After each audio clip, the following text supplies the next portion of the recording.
The Calpet Rockshelter, also known as the Overlook Rockshelter and Archeological Site 48SU354, is an archaeological site in Sublette County, Wyoming.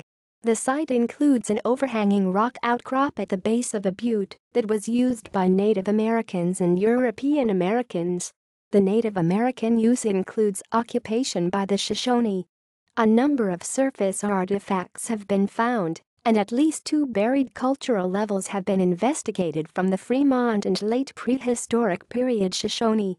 Fremont, prehistoric, protohistoric, and historic-period visitation is documented at 9 petroglyph panels.The site was placed on the National Register of Historic Places in 1994.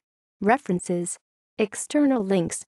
Calpet Rockshelter at the Wyoming State Historic Preservation Office.